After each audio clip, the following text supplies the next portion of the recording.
nossa oração em nome de Jesus. Amém.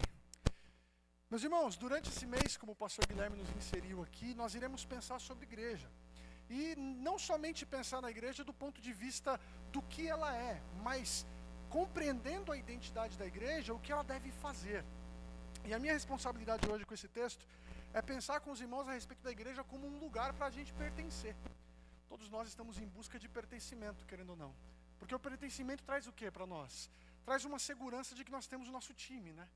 Temos aqueles que são como nós, trilhando a mesma jornada, com as mesmas responsabilidades, e juntos aqui estamos numa mesma missão. Mas é interessante que esse texto ele fala sobre pedras. E eu não sei você, mas eu me maravilho com pedras. Se você trabalha com construção civil ou não, talvez seja um pouquinho estranho pensar assim, não é? Mas pensa comigo aqui. Talvez você já viu aquela pedrinha pequena, exuberante, bela. Ou se você gosta, obrigado irmão Eliseu, se você gosta de viajar, pega aquela estrada, eu que sou do norte de Minas, passo pela região conhecida como Pedra Azul. Para quem não conhece, o nome é justamente assim, Pedra Azul, por quê? Porque você vê grandes pedras enormes, montanhas tão belas, que com o brilho do sol, é coisa de você pensar que o céu está na terra de fato, meus irmãos. Mas me deixe colocar algo que talvez seja mais próximo geograficamente para nós aqui. Quem aqui conhece a região de Guararema? Guararema é uma região do interior de São Paulo que possui ali uma paisagem muito bacana que é conhecida como Pedra Montada. Já viram a Pedra Montada? Alguns acreditam que pessoalmente, mas outros talvez pela internet, e para quem não conhece está aí o incentivo, tá? Mas o que é essa Pedra Montada? Basicamente são duas pedras enormes, que estão sobrepostas, uma em cima da outra, desafiando assim, a gravidade da maneira mais surpreendente. Você olha e fala, meu Deus do céu, é Deus mesmo que colocou isso aqui, porque não tem como, é uma coisa impressionante. E o que é curioso? A gente vê que essas coisas que são estrondosas, que são grandiosas, elas adornam a paisagem, mas elas geram certo temor na gente, né? Porque a gente fala assim, meu Deus do céu, quem somos nós diante da imensidão e da beleza da criação de Deus? Mas sabe o que é curioso, meus irmãos? As pedras, elas não são apenas, ou essas grandes paisagens, resultado apenas da ação providencial de Deus, mas elas são matéria-prima para construções, e construções muito importantes. Vamos fazer um exercício aqui. Você com certeza já viu imagens do Coliseu de Roma, não já viu? Um local de grandes batalhas na história e que foi construído com certeza com pedras. Você conhece a famosa Estátua da Liberdade? Símbolo da nação americana, o Cristo Redentor, qual nós temos aqui no nosso país. E só para aguçar um pouquinho mais a imagem de vocês aí, talvez alguns templos grandiosos e suspeitos na região aqui da Zona Leste, talvez ali perto do Brás, que a gente vê coisas assim que, meu Deus do céu, grande, muito grande. Mas sabe o que é curioso? Toda construção, ela sempre tem um propósito. As construções não são apenas fins em si mesmo. Elas sempre são construídas com um objetivo. E o que é interessante é que a Escritura, ela nos apresenta isso de maneira muito clara, principalmente no início de todas as coisas. Se você se lembra muito bem, no capítulo 11 do livro de Gênesis, nós temos a narrativa da Torre de Babel. E como você sabe, essa narrativa nos conta a história da humanidade nos primórdios ali, naquela era primérva, fazendo o quê? Desenvolvendo uma ideia aos olhos humanos grandiosa. Vamos construir uma torre que alcance o céu, de modo que o nosso nome se torne famoso. A gente vê ali, de alguma forma, a motivação do homem baseada na própria inclinação do seu pecado, em querer buscar o centro de todas as coisas em si mesmo, e não no Senhor. E o que a gente sabe da história? O autor de Gênesis coloca para nós que Deus desce até essa torre, confunde as línguas e, como uma espécie de juízo, espalha a humanidade sobre a terra. Mas não se engane. Talvez olhar para a Torre de Babel leve a gente a pensar assim, poxa, então no final das contas, construção é uma coisa que Deus não gosta, né? Muito pelo contrário, meus irmãos. A própria história da igreja é uma história de construção. A nossa identidade, no final das contas, é uma identidade que está sendo construída à imagem de Deus. Mas o texto que nós lemos especialmente, nós temos Pedro fazendo justamente isso, nos lembrando de que Deus está construindo um edifício, uma casa, não com pedras, que são matéria-prima para nossas construções humanas. Mas ele chama de pedras vivas. Gente como a gente. E a gente chama isso de quê? De igreja, não é? Nós vemos nesse texto aqui nada mais nada menos do que a intenção de Deus para nós, a humanidade. Não nos deixar ser conduzidos pelos nossos próprios desejos ou empreendimentos humanos, mas segundo a vontade dele, sermos resgatados em Jesus, para em Jesus fazermos parte dessa casa espiritual que ele está fazendo. Isso é muito importante para nós, meus irmãos, porque isso revela para nós o interesse de Deus com a minha e com a sua vida. E mais do que isso, de que a igreja dele não é apenas um resultado do acaso, é do plano do Senhor que a igreja seja sua preciosa. Eu quero pensar com os irmãos aqui hoje que no final das contas Pedro quer mostrar para nós que em Jesus nós estamos sendo separados para o Senhor.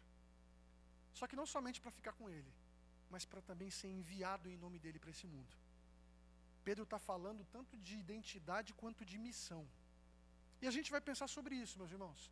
Sobre como o Senhor nos modela e nos forma como igreja, dando para nós essa consciência de que nós fazemos parte de uma obra muito maior do que nós. E que nessa obra, não apenas o que Deus está fazendo, mas como Ele está nos usando, nos dignifica, nos torna privilegiados. E dá para o nosso coração aquele sentimento que muitas vezes falta quando a gente está aqui, não é? A gente está acostumado a vir aqui em domingo a domingo, cantarmos as canções, recebermos aqui os direcionamentos de uma liderança, e muitas vezes isso não é suficiente para que o nosso coração se arrebate. Mas o meu desafio aqui, pelo Espírito do Senhor, é talvez trazer o que está faltando para o seu coração. O encorajamento em se lembrar do que está envolvido em todo esse processo chamado igreja. É nada mais do que a ação do próprio Deus em nós e através de nós, para que Ele seja glorificado e a igreja dele seja edificada. Amém? Antes disso, meus irmãos, de nos mergulharmos na primeira lição, é importante contextualizar essa passagem. Eu não sei se você sabe, mas Pedro ele escreve essa carta para cristãos que viviam como estrangeiros na Ásia. A Ásia Menor, que era uma região mais específica da Ásia, e eles estavam ali espalhados, ou seja, essa carta não foi direcionada a uma igreja especificamente, mas várias igrejas que neste período já estavam vivendo suas vidas debaixo do senhorio de Jesus, mas com toda certeza, por causa disso, enfrentando dificuldades.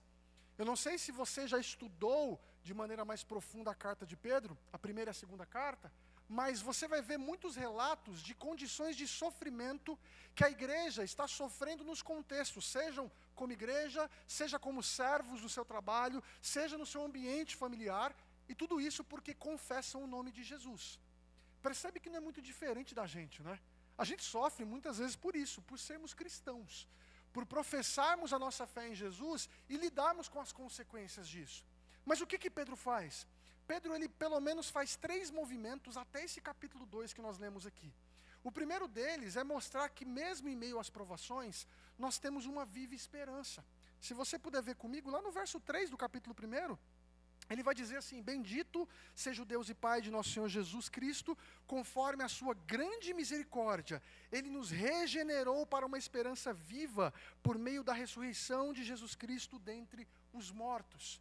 É Pedro colocando perspectiva na mentalidade dos cristãos aqui da Ásia Menor, a respeito do que o Senhor fez em Cristo por eles. É como se ele dissesse: não se esqueçam, vocês foram resgatados de algo muito pior, que era a condenação da alma de vocês. E isso é uma garantia fundamental e que vocês têm como preciosa para poderem ter uma esperança de que Deus não deixou vocês alheios após professarem o nome de Jesus. Mas Pedro continua, e lá no verso 13, se você puder ver, ele vai dizer assim: portanto, estejam com a mente preparada, prontos para agir, estejam alertas e coloquem toda a esperança na graça que lhes será dada quando Jesus Cristo for revelado. Ele vai argumentar mais algumas coisas, mas ele mudou a temática agora para o que o verso 16 diz: sejam santos, porque eu sou santo.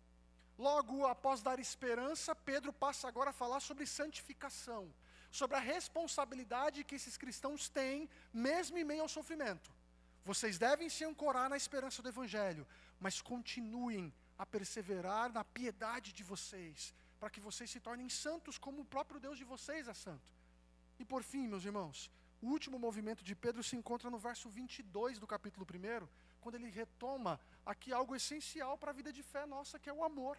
Ele vai dizer o seguinte: agora que vocês purificaram a sua vida, ou seja, se santificaram pela obediência à verdade, visando ao amor fraternal e sincero, amem sinceramente uns aos outros e de todo o coração. É curioso porque quando nós lidamos com o sofrimento, talvez de primeiro momento nós queiramos soluções que de maneira direta venham resolver os nossos problemas. Mas percebe que, por mais que Pedro venha tratar no decorrer da carta sobre problemas específicos que aquela igreja estava sofrendo, que essas igrejas estavam sofrendo, ele começa trazendo aquilo que, independente de qual seja a sua dor, é o que é fundamental para que a gente esteja seguro no Senhor: esperança, piedade santa e uma vida interessada em amar. É dentro desse contexto e a partir dessa base, meus irmãos, que Pedro vai começar a falar para nós sobre a primeira lição que eu quero pensar com vocês. Se no final das contas o texto do capítulo 2 fala sobre identidade e missão, a primeira lição importante para nós aqui é que em Cristo Jesus, Pedro nos mostra que nós encontramos um lugar na casa de Deus. Em Cristo Jesus, eu e você encontramos um lugar para nós na casa de Deus. Veja comigo, no início, no verso 3 do capítulo 2, Pedro vai dizer o seguinte: agora que provaram que o Senhor é bom. É como se ele usasse esse verso como uma conclusão de todas as verdades que ele já desenvolveu nesse primeiro capítulo.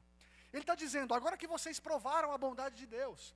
E eu não sei se você se lembra, existe um salmo que nos incentiva a isso. O Salmo 34, verso 8, o salmista diz: provai e vede que o Senhor é bom. E meus irmãos, talvez muitos de nós estejamos aqui ansiando por desfrutar da bondade de Deus, não é? A gente vem para a igreja muitas vezes com essa motivação. A gente não encontra mais essa motivação em casa. Talvez os nossos lares sejam caóticos. Talvez o nosso trabalho seja muitas vezes um fardo que a gente tolera porque tem que trabalhar. Talvez o nosso casamento, talvez a educação dos nossos filhos e tantas outras questões que eu convido você a colocar aqui.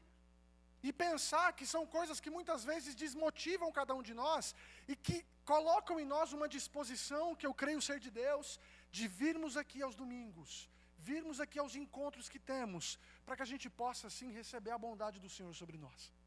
Mas sabe o que é curioso? Talvez você esteja frustrado com a sua vida, a ponto de considerar que a bondade de Deus é algo que você também não tem mais direito. Sabe aquele sentimento de indignidade que o pecado coloca sobre nós? Nós pecamos, e por causa disso a gente se volta e fala: poxa vida, acho que o Senhor, Ele não vai mais se voltar com bondade para mim, porque eu acho que eu fui longe demais. Eu acho que eu pequei feio demais dessa vez. Eu não obedeci como deveria, eu desobedeci de uma maneira totalmente contrária ao Evangelho. Mas olha que curioso. Após falar sobre a bondade, olha o que Pedro diz no verso 4. À medida que se aproximam dele. É como se Pedro quisesse mostrar para nós que, seja esse temor que nós temos de achar que nós não temos mais dignidade, ou até mesmo o anseio por buscar a bondade de Deus, que é bom e que isso vem da parte de Deus, sabe de uma coisa, meus irmãos? Bondade genuína só pode ser encontrada a partir de Jesus. Não há como desfrutarmos da bondade de Deus se nós não nos aproximarmos dele, a pedra viva, Jesus Cristo. Pedro está convidando cada um de nós aqui a não olharmos apenas para a bondade de Deus do ponto de vista do que Deus pode fazer, nos dando bênçãos e virtudes, mas aonde se fundamenta a bondade dele de maneira concreta. E não há outro lugar se não for em Jesus. Você consegue mensurar na sua vida algo mais precioso do que Jesus? Você consegue colocar numa balança aí e dizer que você tenha coisas, que você tenha de expectativa, que Deus te dê, que sejam maiores do que a própria obra de Cristo em seu favor? Não há, meus irmãos. Mas sabe o que é belo em tudo isso? É que quando Pedro nos chama a se aproximar dele, isso nos lembra de algo que o próprio Deus disse a respeito do relacionamento dele conosco. Primordialmente, no nascimento de Jesus, Cristo recebe o nome de Emanuel, que significa Deus conosco. Isso é no início do Evangelho de Mateus. No final do Evangelho de Mateus, quando Jesus Cristo comissiona, dá a missão à igreja, ide por todo mundo e Fazei discípulos de todas as nações, batizando-os em nome do Pai, do Filho e do Espírito Santo, e ensinando-os a obedecer todas as coisas que lhes ordenei. O que ele diz no final? E eu estarei com vocês até a consumação do século. Se aproximar de Deus já é uma dádiva que o Senhor nos concede. Ir até Jesus já é a própria bondade de Deus nos conduzindo a isso, meu irmão. Se nós podemos acessar a Cristo pela fé, nos apropriarmos dele como a pedra viva, é porque a própria bondade de Deus já veio sobre nós. E é isso que Pedro está fazendo aqui de maneira resumida. Ele falou da esperança viva, da responsabilidade da santificação, do amor, e termina dizendo que agora que nós provamos que o Senhor é bom, nós sabemos da bondade dele, venhamos agora nos apropriar, mas ainda nos aproximando de Jesus. E o que isso diz para nós sobre o nosso lugar? O nosso lugar na casa de Deus. É porque veja a linguagem de Pedro. Ele diz: se aproximem dele a pedra viva, rejeitada pelos homens, mas escolhida por Deus e preciosa para ele. Se você puder ver comigo, lá no verso 19 do capítulo 1, Pedro vai dizer assim: mas pelo precioso sangue de Cristo, como de um cordeiro sem manchas e sem defeito, conhecido antes da criação do mundo, revelado nesses últimos tempos em favor de vocês. É como se ele convidasse a gente a considerar Jesus não apenas como não como um plano B. Porque às vezes a gente pensa que Jesus é o plano B de Deus, né? Ele construiu o jardim, ele colocou Adão e Eva lá, o pecado veio, deu errado, agora vamos enviar Jesus. Muito pelo contrário, meus irmãos. De uma maneira que a nossa mente não consegue compreender de maneira plena, já estava no plano de Deus a vinda de Jesus como nosso Redentor. E isso demonstra o interesse que Deus tem por nós. Nós não somos apenas um acidente de percurso que Deus está dando um jeito agora. Nós estávamos desde antes da fundação do mundo no plano de Deus, para que Ele nos amasse em Jesus. E Ele mostra para isso, nos colocando esta pedra, que é Jesus Cristo, como o eleito, como aquele que antes da fundação do mundo já era o prometido que viria em nosso favor. Ao dizer isso, é muito curioso que a maneira que Pedro qualifica agora a igreja, chama a igreja agora, é o mesmo nome que é dado a Jesus. Porque ele vai dizer o seguinte: vocês também, verso 5, estão sendo utilizados como pedras vivas. E eu não sei se você já ficou curioso, por que é fundamental essa linguagem? A própria texto de Pedro vai nos explicar isso com uma leitura feita com atenção. Mas tem coisas mais profundas acontecendo aqui, meus irmãos. É como se Pedro dissesse para nós, igreja, que essa identidade, igreja, não é algo que nós temos por uma mera construção humana, a ponto de chegar um momento da história em que a gente se voltou e pensou assim: nós temos que dar um nome para esse grupo de seguidores de Jesus, vamos chamar de igreja. Muito pelo contrário, nós somos o que somos porque nós recebemos uma identidade derivada. Jesus é a pedra viva, e por estarmos nele, nós nos tornamos iguais a ele. Jesus é o Filho de Deus, e todo aquele que nele está se torna filho de Deus por adoção. Jesus é o servo do Senhor, e todo aquele que estando nele se torna servo de Deus. E nós poderíamos aqui usar diversas imagens que estão relacionadas ao quê? A identidade da igreja em relação a quem Jesus é. E aí, usando um pouquinho do teologiquez nosso aqui, é a eclesiologia, a doutrina da igreja, e a cristologia, a doutrina de Cristo, como duas faces da mesma moeda. Conhecer a Jesus, meus irmãos, é nos conhecer. Conhecer a Jesus é entender os porquês. Conhecer a Jesus é saber de onde nós viemos, por que somos quem somos, para onde nós vamos. Jesus é aquele que nos concede identidade e nos dá um propósito.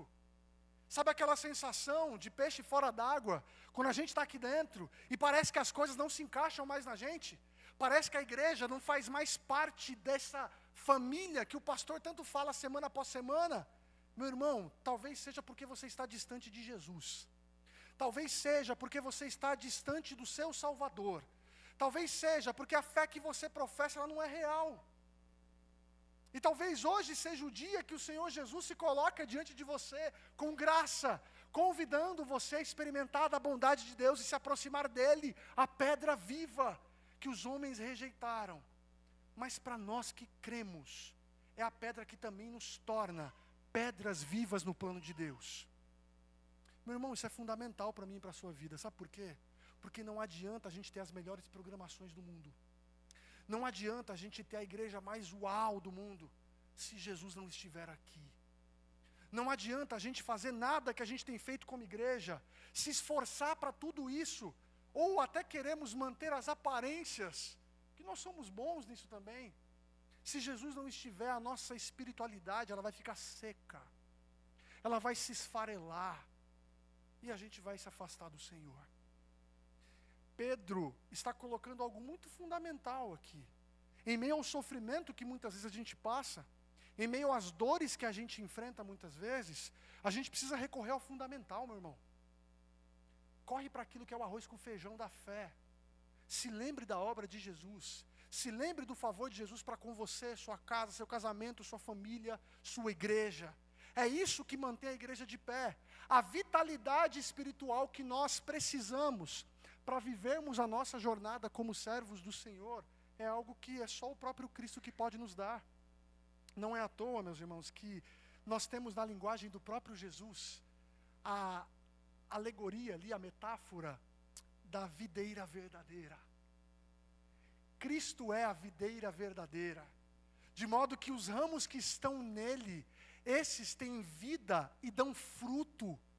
Só que quem não está nele é quem não frutifica. E se não frutifica, vai ter que ser cortado. Percebe que a linguagem do Novo Testamento, principalmente, em relação ao nosso relacionamento com Jesus, é um relacionamento de vitalidade, substância, de alimento. Nós precisamos nos alimentar de Cristo, para que a gente venha ter vida espiritual, real e verdadeira. Não é pastor que faz mágica, não é o pastor Felipe, não é o pastor Guilherme, não são os seminaristas, não são os louvores que têm poder em si. É tudo que essas coisas apontam, meus irmãos. Jesus. Nós precisamos de Jesus. Mas olha que precioso. Nesse processo de se aproximar de Cristo pela fé, já desfrutando da bondade de Jesus de nos levar até Ele, Pedro nos mostra que nós não apenas nos tornamos pedras iguais a Jesus, vivas, mas também passamos agora a fazer parte do empreendimento de Deus. O empreendimento que o Senhor está fazendo. Ele vai dizer: vocês estão sendo utilizados como pedras vivas na edificação de uma casa espiritual. Isso é muito belo para a teologia de toda a Escritura. Sabe por quê? Porque no Antigo Testamento, vários locais foram símbolos da habitação do Senhor.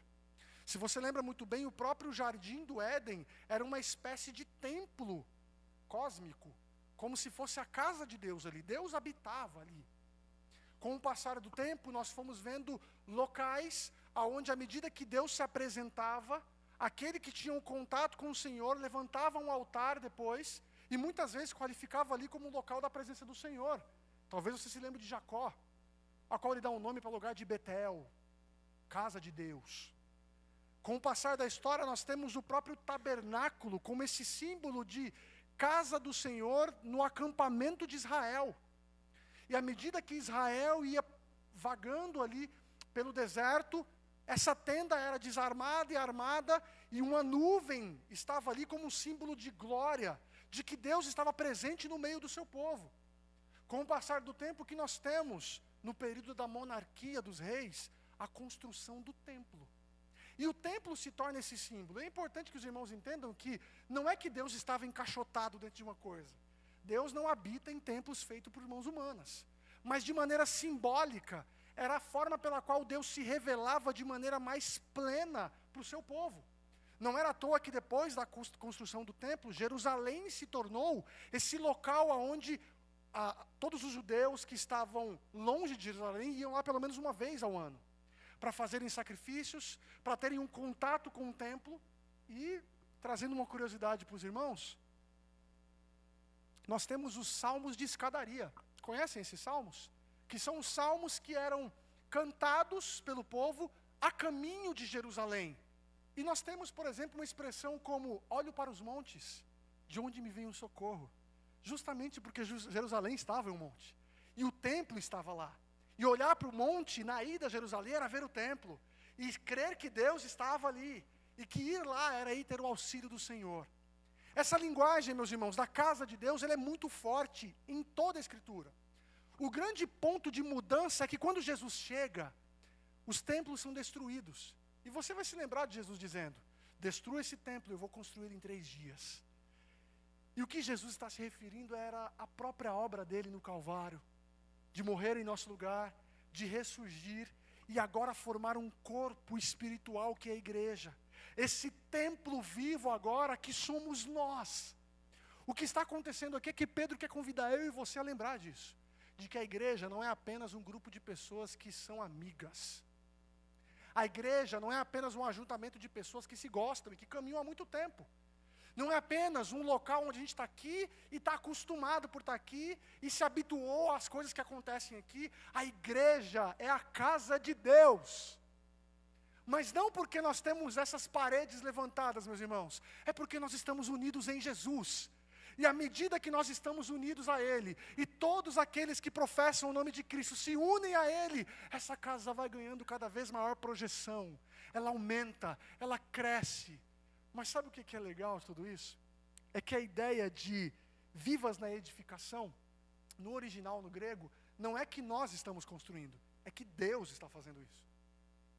Deus está construindo. É como se nós fôssemos aquela pedrinha mesmo parada lá, que se alguém não pegar aquela pedrinha e colocar na obra, não funciona. E isso é graça, meus irmãos. Sabe o que isso mostra para nós? Que quando a igreja cresce, quando pessoas creem em Jesus, como ontem, quando nós estivemos aqui num momento tão bacana, conversando, de partilha, de discussões, uma querida visitante veio e disse que estava sendo ali tocada de alguma forma. Quando essas coisas começam a acontecer, não vai para o seu coração e pensa que isso é mérito seu. Não vá para o seu coração e pensa assim, nossa igreja está boa pra caramba, né? Nossa igreja é demais, etc. Nós somos apenas um canal. Nós somos apenas um holofote, uma placa de apresentação. De modo que tudo que está acontecendo aqui é o grande construtor que está fazendo. É Deus atraindo pessoas, convencendo pessoas dos seus pecados e tornando essa casa mais bela e bonita para a glória do nome dEle. Isso é a igreja, meus irmãos. A igreja é o lugar que nós pertencemos. E pertencemos porque o Senhor nos alcançou e nos deu esse privilégio. Fazermos parte desse lugar chamado casa do Senhor. E o que isso traz para nós de maneira talvez mais prática, não somente quanto à nossa identidade. É perceber o que Pedro vai dizer quando ele complementa o que nós estamos nos tornando. Veja mais uma vez na sua Bíblia. Edificação de uma casa espiritual para serem sacerdócio santo. No Antigo Testamento, meus irmãos, os sacerdotes eram responsáveis por oferecerem sacrifícios ali. Não eram todas as pessoas que ofereciam sacrifícios, mas era o sacerdote. Vamos usar um exemplo aqui, como se fosse uma espécie de pastor do povo. Ele era o responsável por receber ali as petições, os animais, etc. E era ele que ofertava esse sacrifício em nome das pessoas, ou até mesmo em nome de todo o povo. A grande questão é que, na nova aliança agora em Jesus, essa imagem do sacerdote, ela é derramada sobre todos nós. Nós não precisamos mais de alguém que ofereça sacrifício por nós. Nós somos os sacerdotes agora no reino de Deus. Não são os pastores que fazem as coisas por vocês, tá? Somos nós junto com vocês que ofertamos sacrifícios a Deus. É como se Pedro quisesse dizer para nós que essas pedras vivas são essa casa de Deus, mas por outra ótica, Deus está reunindo uma comunidade sacerdotal, onde todos nós aqui somos sacerdotes em nome de Jesus. E o que isso significa na prática? Nós podemos ofertar sacrifícios a Deus, sem nenhum mediador, a não ser Jesus. Meu irmão, sua adoração só precisa de Cristo para ser genuína. O nosso culto só precisa de Jesus para ser verdadeiro. A gente não tem que ter aquela oração planejada, ideal, a mais bonita, a mais perfeita, a mais plena, as vozes mais afinadas. Nós precisamos de Cristo. Cristo é o líder de adoração da igreja. É por causa dele que nós podemos aqui entoar nossas vozes, cantarmos a Deus, cantarmos verdades eternas como fizemos aqui, e saber que isso está chegando ao Senhor, não porque nós somos dignos disso, mas é porque pelo sangue de Jesus, nós somos agora inseridos na presença de Deus como adoradores. E sabe o que isso mostra para nós? Que nossas orações, o nosso louvor, as nossas boas obras, o serviço, tudo que nós fazemos que também é adoração, é a única forma de adoração verdadeira. Deixe-me explicar. Talvez você converse com pessoas e já disse do seguinte assim: o importante é a gente fazer de todo o coração, né? Não importa talvez se você está na igreja ou não, mas se você está de todo o coração e você tenha lá o seu momento com Deus, Ele vai receber a sua adoração. Quem disse, meus irmãos? Quem disse? O Evangelho mostra para nós que a adoração genuína ocorre no ajuntamento santo, que é o povo de Deus. Percebe o que Pedro está dizendo? Sacerdócio santo, oferecendo sacrifícios espirituais aceitáveis a Deus.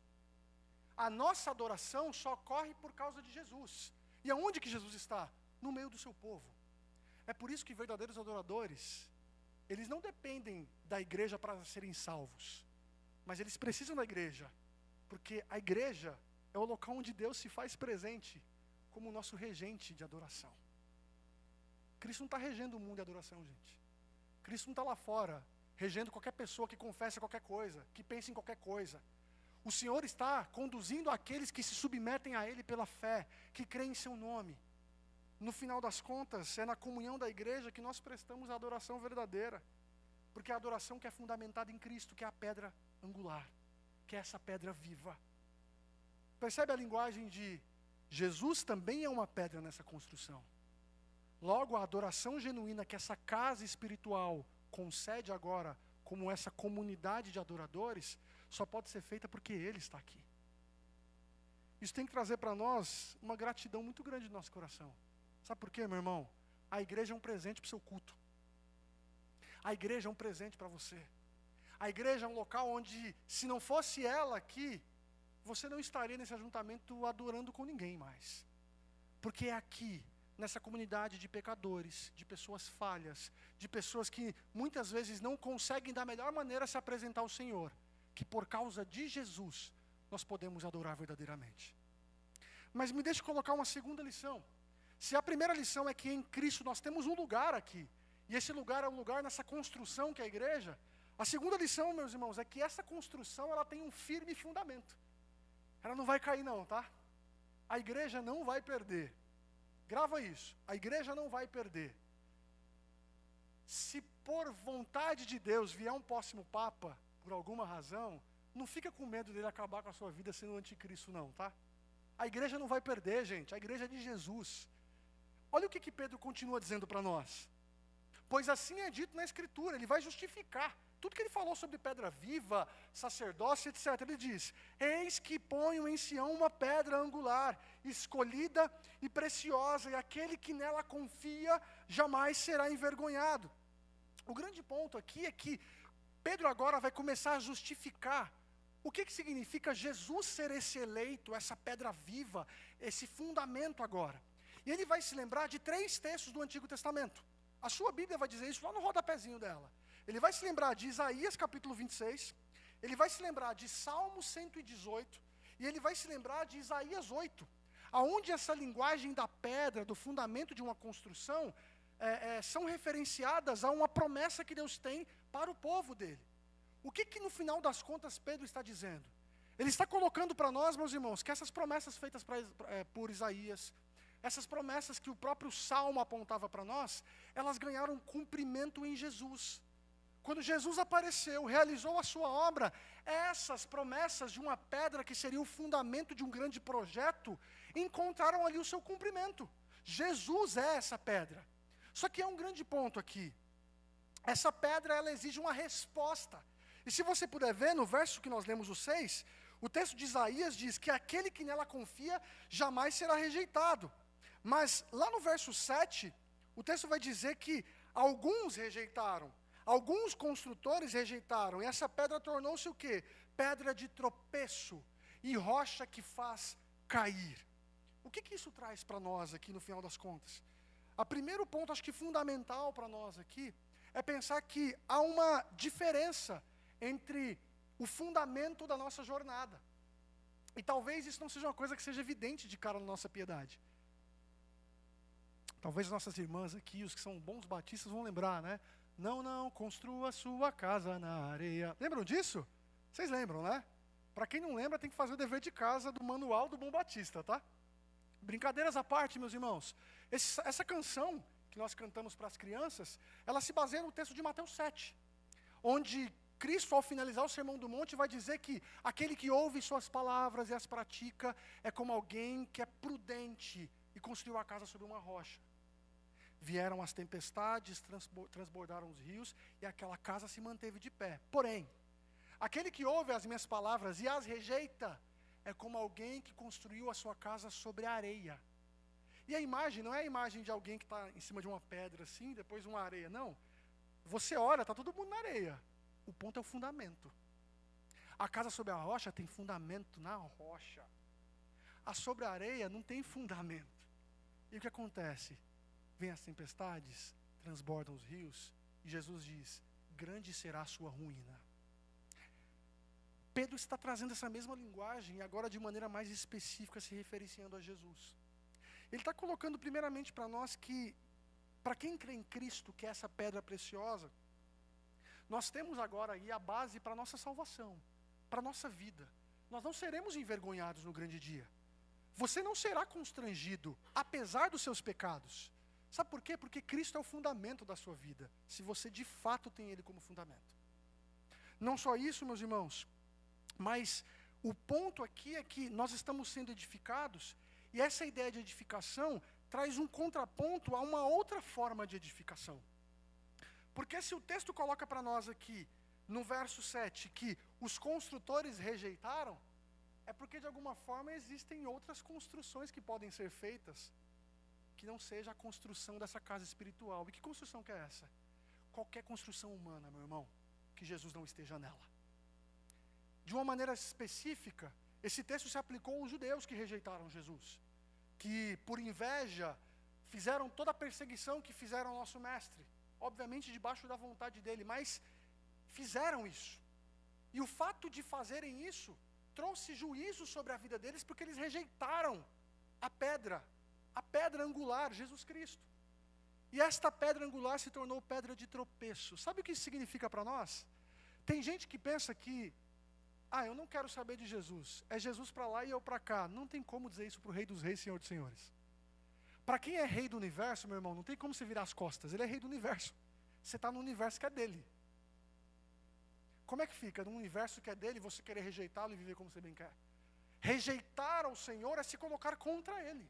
E se colocar contra Ele é colocar juízo sobre si mesmo. Se você não crê em Cristo, é o que o próprio texto diz para nós aqui. A pedra que os construtores rejeitaram se torna pedra de quê? De tropeço. E a rocha que agora vai fazer cair. E o texto continua dizendo, os que não creem tropeçam, porque desobedecem a mensagem para que também foram destinados. Veja que no final das contas, o firme fundamento para a vida é Jesus. E se você não se apega a Cristo, meu irmão, não tem nada nessa vida que possa sustentar a sua espiritualidade, tá? Não vai ser orar 4 horas seguidas, acordar de madrugada, achar que isso tem mais poder ou não. Não é isso que torna a sua vida piedosa, não. É Jesus. É Ele que é o fundamento da vida da igreja. Mas sabe o que isso traz para nós, de maneira, como bênção para a igreja? É o fato de que estarmos sendo construídos sobre um fundamento, é dizer que nós estamos unidos a Cristo. E se nós estamos unidos a Cristo, isso significa que nós estamos unidos em propósito, nós estamos unidos em santificação, nós estamos unidos em missão, nós estamos unidos em identidade. E isso é muito precioso. Justamente, eu estou sempre me referenciando à palavra preciosa, porque é a maneira como Deus coloca a obra dele aqui em Jesus. Ele é uma pedra preciosa. Nós estamos sendo esse adorno da construção, a pedra principal é Ele. Mas à medida que nós estamos nele, estamos mais belos, olha só, meu irmão, promessa de Deus para nós. Temos propósito, temos uma missão, temos agora uma identidade. E sabe como é que a gente vê isso na nossa igreja aqui? Faz um exercício aqui. O pastor Guilherme gosta muito de fazer isso, eu quero aprender com ele. Olha para a sua direita. Olha para a sua direita. Olha para a sua esquerda. olha para trás, olha para as pessoas mesmo, é um convite para olhar para as pessoas. Agora faz o seguinte aqui, meu irmão, quantas dessas pessoas se parecem com você? Quantas se parecem com você? Difícil, né? Ninguém. Ninguém aqui é totalmente igual, até mesmo você com seu filho. E sabe o que isso mostra para nós? Que a igreja ela é preciosa porque nós somos a unidade e meia diferença. Nós temos uma beleza de termos comunhão apesar daquilo que a gente tem que suportar. A gente vive juntos aqui justamente porque o que nos une não é o que a gente faz de melhor, não é as nossas afinidades, as preferências, os pastores, não é isso não, meu irmão. O que une cada um de nós aqui é o sangue do Cordeiro, é o transbordar do amor da Trindade Santa em nós. É isso que une a igreja, e é isso que tem que ser a âncora da sua vida.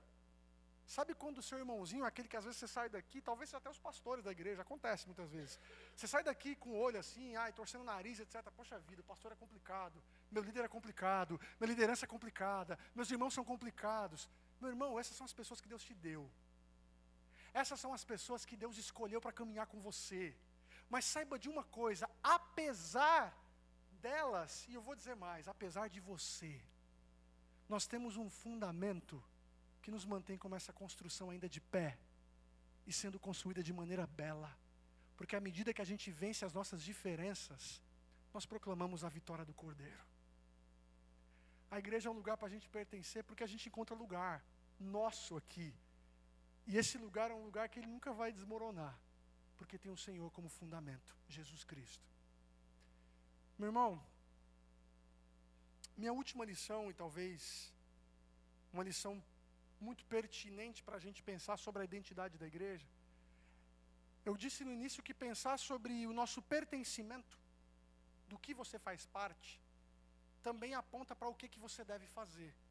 Saber aonde você está, proporciona sobre você responsabilidade. E o que Pedro faz? Pedro mostra para nós que nós temos um lugar na casa de Deus. Pedro mostra para nós que o fundamento dessa casa que Deus está construindo é o próprio Jesus. Mas ao final do nosso texto, ele mostra para nós que agora nós somos enviados ao mundo para testemunhar dessa pedra angular. Olha o que ele vai dizer no verso 9. Vocês, porém, Pedro quer criar um contraponto. Nós temos aqueles que rejeitaram, os construtores que não creram, que trouxeram juízo para si mesmo, que desobedeceram a palavra mesmo ouvindo, mesmo contemplando a Cristo, não quiseram se submeter a Ele. Porém vocês, e quem são esses vocês? A casa espiritual, o sacerdócio santo, vocês que estão sendo construídos em Jesus. O que Pedro vai começar a falar sobre nós, meus irmãos? São a geração eleita, o sacerdócio real, a nação santa, o povo exclusivo de Deus. Pedro fala sobre 4 identidades importantíssimas sobre a igreja. A primeira delas é que nós somos, no final das contas aqui, uma geração, um povo eleito. Isso é importante porque é a linguagem do Antigo Testamento sendo recolocada agora na igreja. Porque se você sabe muito bem, o povo de Israel foi um povo que foi escolhido por Deus.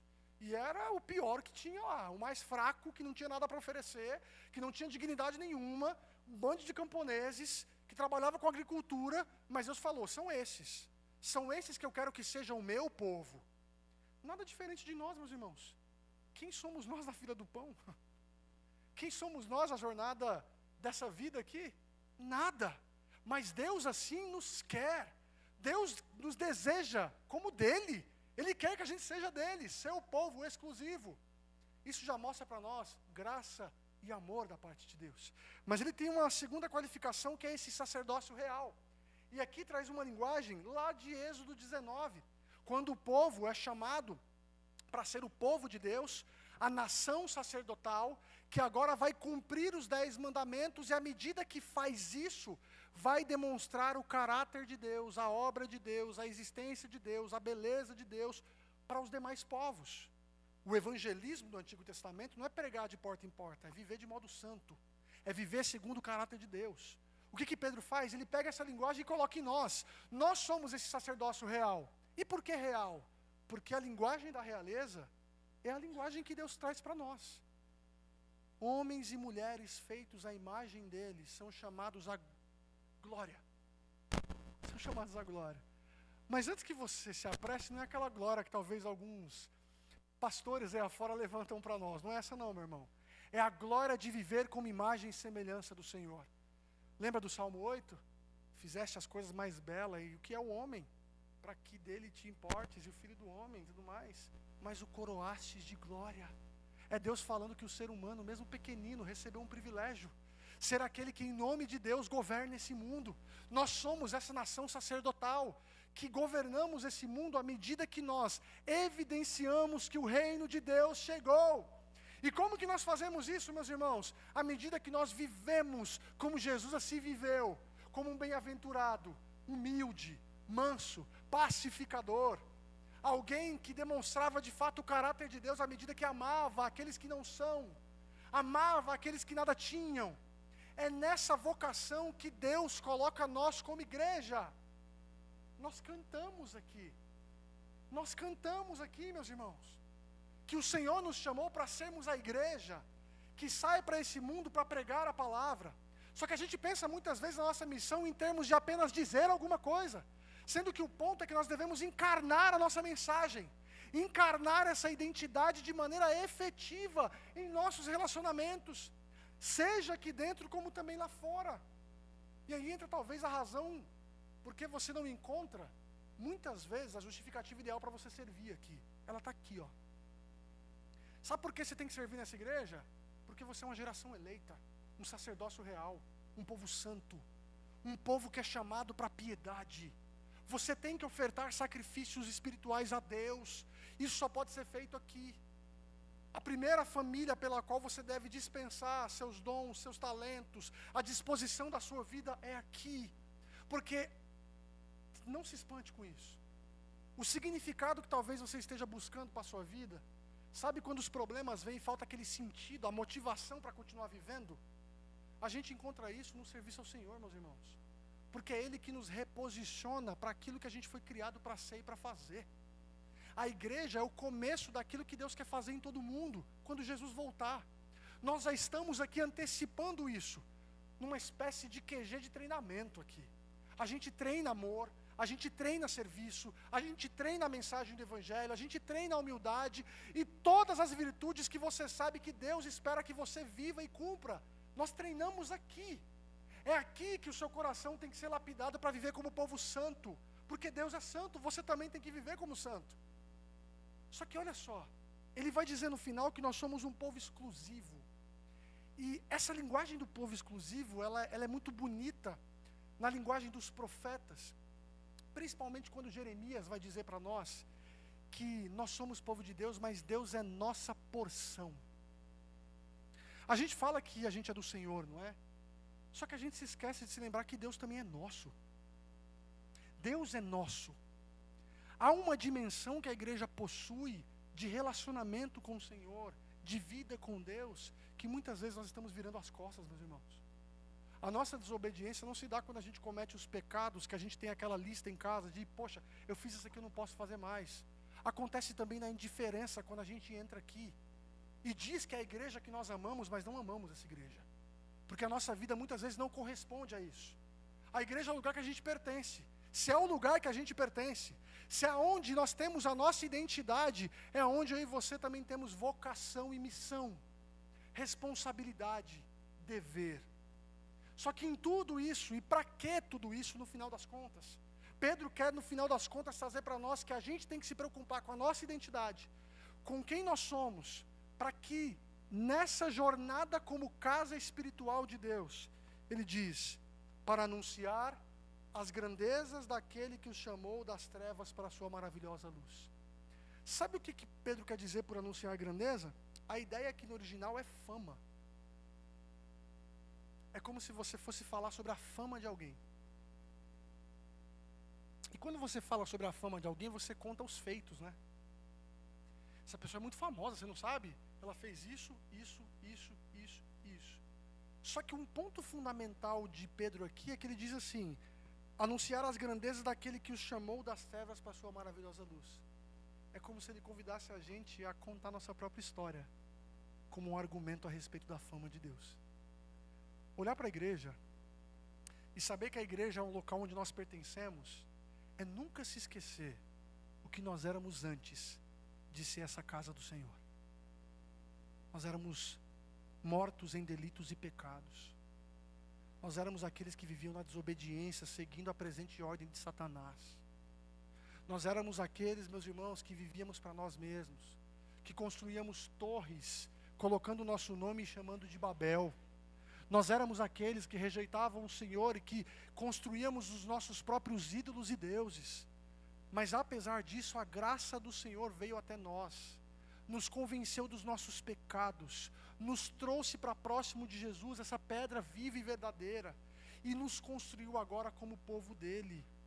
A beleza do Evangelho está justamente em olhar para a nossa história e ver o quanto nós somos amados. Saber quem nós somos como igreja, saber o que devemos fazer, é sempre ter isso como fundamento da mensagem. Nós mesmos, nossa condição de morte e agora nossa condição de vida. Como que Pedro termina?